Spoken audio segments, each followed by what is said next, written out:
Good evening friends, എല്ലാവർക്കും daily analysis പ്രോഗ്രാമിലേക്ക് സ്വാഗതം. നമുക്ക് നിഫ്റ്റി ചാർട്ട് നോക്കാം. കംപ്ലീറ്റ്ലി സെല്ലിങ്, ഫുൾ സെല്ലിംഗ് ആയിരുന്നു ഇന്ന്.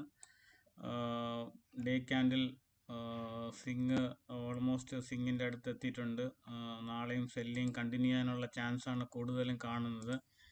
നിഫ്റ്റി വീക്ക്ലി ചാർട്ട് നോക്കുകയാണെങ്കിൽ ഈ ഒരു ലാസ്റ്റ് ബുള്ളിഷ് ക്യാൻഡിലിൻ്റെ അടുത്ത് ക്ലോസ് ചെയ്തിട്ടുണ്ട്. നാളെ ഇതിന് താഴെ പോവുകയാണെങ്കിൽ ഫർദർ ഒരു സെല്ലിങ് ഒരു 150 പോയിന്റിനോളം സെല്ലിങ്ങുള്ള ചാൻസ് നല്ലോണം കാണുന്നുണ്ട് നിഫ്റ്റിയിൽ.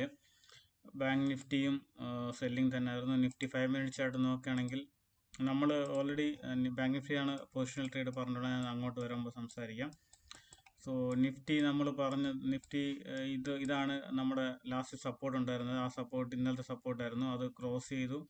പിന്നെ കണ്ടിന്യൂ വൺ സൈഡ് സെല്ലിംഗ് ആയിരുന്നു. ഇത് നമ്മൾ ഈ ഒരു ടാർഗറ്റാണ് ലാസ്റ്റ് വീക്ക് പറഞ്ഞത്. ഈ ഒരു സപ്പോർട്ട് ബ്രേക്ക് ആണെങ്കിൽ ഈ ഒരു ടാർഗറ്റ്, ആ ടാർഗറ്റിന് താഴെയും പോയി, അത് കഴിഞ്ഞ് താഴെയും പോയി സെക്കൻഡ് ടാർഗറ്റ് മീൻസ് ഈ ഒരു സപ്പോർട്ടിൻ്റെ ഏരിയ വന്നിട്ടുണ്ട്. സോ ഇത് കഴിഞ്ഞ് ഫർദർ സപ്പോർട്ട് വരുന്നത് 750 ഈ റേഞ്ചിലാണ്. സോ നല്ലൊരു ചാൻസ് ഉണ്ട് അതുവരെ പോകാൻ. ഒരു പ്രൈസ് ആക്ഷൻ ഉണ്ടാക്കി പോവുകയാണെങ്കിൽ അതുവരെ എത്താനുള്ള നല്ലൊരു ചാൻസ് കാണുന്നുണ്ട്. ഓക്കെ, സോ നാളെ ഒരു സെല്ലിംഗ് ഡേ ആവാനുള്ള ചാൻസ് ഇവിടെ ഓപ്പൺ ആയിട്ടൊരു പ്രൈസ് ആക്ഷൻ ഫോം ആവുകയാണെങ്കിൽ സെല്ലിംഗ് ഡേനുള്ള ചാൻസ് നല്ലോണം ഉണ്ട്.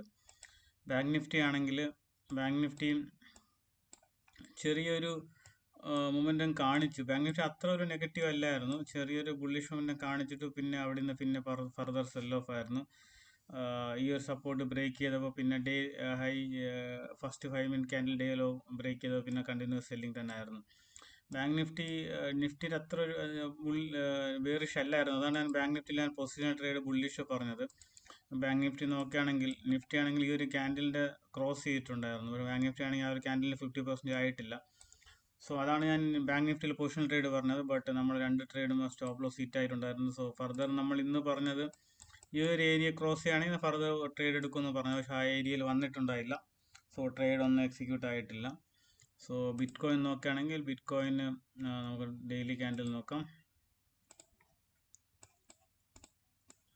ഡെയിലി ക്യാൻഡിൽ ഒരു ചെറിയൊരു സെൽ ഓഫ് 94,500 വരെ പോയി ചെറിയൊരു സെൽ ഓഫ് കാണുന്നുണ്ട്. But no problem. ഈ ഒരു ഏരിയ മുകളിലോട്ട് പോകാനുള്ള ഇവിടെ ഒരു യു പാറ്റേൺ ഫോം ചെയ്തിട്ട് ഒരു cup and handle pattern form ചെയ്ത് പോകാനുള്ള ചാൻസ് നല്ലോണം കാണുന്നുണ്ട്. നിഫ്റ്റി സ്മോൾ ക്യാപ്പ് ഭയങ്കര സെല്ലിംഗ് ആയിരുന്നു. 1.94 അടുപ്പിച്ചുള്ള സെല്ലിംഗ് ആയിരുന്നു. ലാസ്റ്റ് 5 ഡേയ്സോ 6 or 7 ഡേയ്സ് ഗെയിൻ ഒറ്റ സെല്ലിംഗ് ക്യാൻഡിൽ കൊണ്ട് അത് ഫിനിഷ് ചെയ്തിട്ടുണ്ട്. സോ നല്ലൊരു സെല്ലിംഗ് ആയിരുന്നു. നിഫ്റ്റി മിഡ് ക്യാപ്പ് നോക്കുകയാണെങ്കിൽ അതും 1.88 ലാസ്റ്റ് 3-4 ഡേയ്സിൻ്റെ മൊമെൻറ്റം ഒറ്റ ഇതുകൊണ്ട് സെല്ലിംഗ് കംപ്ലീറ്റ് ചെയ്തിട്ടുണ്ട്. ഈ ഒരു ക്യാൻഡിൽ എല്ലാം എൻഗൾഫ് ചെയ്തിട്ടുണ്ട്. നല്ലൊരു സെല്ലിംഗ് ആണ് നിഫ്റ്റി മിഡ് ക്യാപ്പിലും. സിൽവർ നോക്കുകയാണെങ്കിൽ സിൽവർ ഒരു സെല്ലിംഗ് നമ്മൾ ഇന്നലെ പറഞ്ഞു, നമ്മൾ സ്റ്റോപ്പ് ലോസ് ഇവിടെയാണ് പറഞ്ഞത്. സിൽവർ നെഗറ്റീവ് സോണിലോട്ട് എൻ്റർ ആയിട്ടില്ല, പക്ഷേ നെഗറ്റീവ് സോണിലോട്ട് വരുന്നുണ്ട്. ഗോൾഡ് നോക്കുകയാണെങ്കിൽ ഗോൾഡ് ഒരു പോസിറ്റീവ് ഏരിയ തന്നെയാണ്, ഒരു ഹോൾഡ് ചെയ്യുന്നുണ്ട്, അപ്പർ ഏരിയയിൽ ഹോൾഡ് ചെയ്യുന്നുണ്ട്. സോ ബ്രേക്ക് ഔട്ട് വരാണെങ്കിൽ ഒരു അഗെയിൻ ഒരു ഹയർ ഹൈ ഫോർമേഷൻ ഉണ്ടാകാനുള്ള ചാൻസ് ഉണ്ട്. സോ ഇതൊക്കെയാണ് ചാർട്ട് അനാലിസിസ്. നമുക്ക് ഹീറ്റ് മാപ്പും കൂടെ നോക്കാം. ഫുള്ളി നെഗറ്റീവ് ആയിരുന്നു. എല്ലാ ഇൻഡെക്സസും കണ്ടോ, ഫുള്ളി റെഡ്. എല്ലാ ഇൻഡെക്സസും റെഡായിരുന്നു. നിഫ്റ്റി 1.01% റെഡായിരുന്നു. അതിൽ കുറച്ചെങ്കിലും പോസിറ്റീവായി പറഞ്ഞിട്ടുള്ള Eternal 1.78, SBI life 0.53, Bajaj finance ICICI ബാങ്കും അപ്പായിരുന്നു. Down Hindalco 3.78, Jio finance 3.57, ONGC 3.29 down ആയിരുന്നു. നെക്സ്റ്റ് 50 നോക്കുകയാണെങ്കിൽ അതിൽ സോളാർ ഇൻഡസ്ട്രീസ് മാത്രം 1.22 അപ്പായിരുന്നു. ബാക്കിയുള്ള എല്ലാം ഡൗൺ ആയിരുന്നു. ABB 4.96, Jindal steel 6.02, Hindustan zinc കുറച്ച് 2 ആഴ്ചയായിട്ട് നല്ല മൊമെൻറ്റം നടത്തിയ സ്റ്റോക്കാണ്. അത് 6.35 ഡൗൺ ആയിട്ടുണ്ട്. മിഡ് ക്യാപ്പ് 150 നോക്കുകയാണെങ്കിൽ AA engineering 2.15, Dixon 1.85 അപ്പായിരുന്നു. BHEL 8.78, power India 6.10, JSL 6% down ആയിരുന്നു. സ്മോൾ ക്യാപ്പ് നോക്കുകയാണെങ്കിൽ നിവ പ്യൂപ്പ 4.14, ഇന്ത്യ സിമെൻറ്റ് 3.13, ശോഭ 2.94, ടാരിൽ 8.69, സിഗ്നേച്ചർ 8.13, ഇതെല്ലാം ഡൗൺ ആയ സ്റ്റോക്സ് ആണ്. ഇന്നത്തെ മെയിൻ ന്യൂസ് എന്ന് പറഞ്ഞാൽ നിങ്ങൾക്കെല്ലാം അറിയാവുന്ന പോലെ US ഇന്ത്യയിൽ മീൻസ് ഏഷ്യൻ ഓയിൽ മേടിക്കുന്നവരുടെ മേൽ 500% ടാരിഫ് ഇമ്പോസ് ചെയ്യാനുള്ള പ്ലാൻസ് നടക്കുന്നുണ്ട്, ഡിസ്കഷൻ നടക്കുന്നുണ്ട്.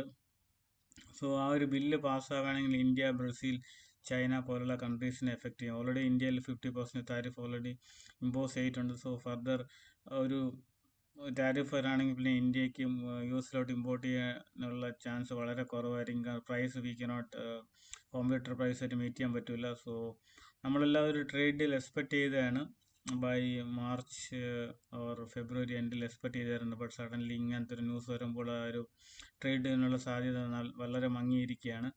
സോ ഏതർ ഇപ്പം മാർക്കറ്റിൽ നല്ലൊരു ട്രിഗർ വരണമെങ്കിൽ ഒന്നിൽ ബഡ്ജറ്റ് നല്ലൊരു ഫേവറബിൾ ആയിട്ടുള്ള ബഡ്ജറ്റ് ആയിരിക്കണം. Either tax exemptions, long time or short time capital gain tax, അങ്ങനത്തെ എന്തെങ്കിലും എക്സെപ്ഷൻ വേണം. അല്ലെങ്കിൽ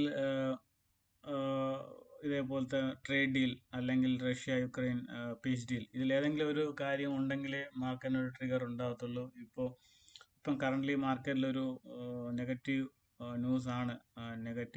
ന്യൂസാണ് ഇപ്പോൾ പ്രൊപ്പഗേറ്റ് ചെയ്യുന്നത്. ഓക്കെ ഗൈസ്, സോ നിങ്ങൾ ഒരു കാര്യം ആലോചിക്കുക, മാർക്കറ്റിൽ നെഗറ്റീവ് എപ്പോഴാണ് ഇപ്പം ഇതുവരെ റീറ്റെയിലേഴ്സ് സെല്ലിങ് ഇതിലോട്ട് വന്നിട്ടില്ല. റീറ്റെയിലേഴ്സിന് ഹോപ്പ് നശിക്കുമ്പോൾ they will also start selling. So എന്ന് റീറ്റെയിലേഴ്സ് സെല്ലിങ് സ്റ്റാർട്ട് ചെയ്യുമോ അന്ന് മാർക്കറ്റിൽ ഒരു ബോട്ടം ഉണ്ടാവും. Then market start reversing and bullish trend form. അങ്ങനെയാണ് ഞാൻ വിശ്വസിക്കുന്നത്. സോ ഹോപ്പ് വളരെ പെട്ടെന്ന് തന്നെ മാർക്കറ്റ് ഒരു യു ടേൺ എടുത്ത് മാർക്കറ്റ് ഒരു ബുള്ളിഷ് ട്രെൻഡിലോട്ട് പോകാനുള്ള എല്ലാ സാധ്യതകളും എക്സ്പെക്ട് ചെയ്യുന്നു. 2026, 2027 നല്ലൊരു ബുൾ റണ്ണിനുള്ള ചാൻസ് എല്ലാം ഫോമായി വരുന്നുണ്ട്. ബട്ട് ഐ ഡോണ്ട് നോ ഏതാണ് ട്രിഗർ ചെയ്യുന്നത്. either one of these three will trigger or multiple factors will trigger. എന്തായാലും മാർക്കിനൊരു ബുൾ റണ്ണിനുള്ള ചാൻസ് ഉണ്ട്. ബട്ട് പ്രോപ്പർ ന്യൂസിന് വേണ്ടി വെയിറ്റ് ചെയ്യാണ്. Okay, so okay guys, thanks for watching. നിങ്ങൾ സബ്സ്ക്രൈബ് ചെയ്യുക, ഷെയർ ചെയ്യുക, ലൈക്ക് ചെയ്യുക. നിങ്ങളുടെ സപ്പോർട്ടാണ് എനിക്കൊരു പ്രചോദനം. Thank you guys, thanks for watching. നാളെ വേറൊരു വീഡിയോ ആയിട്ട് വരാം. ബൈ.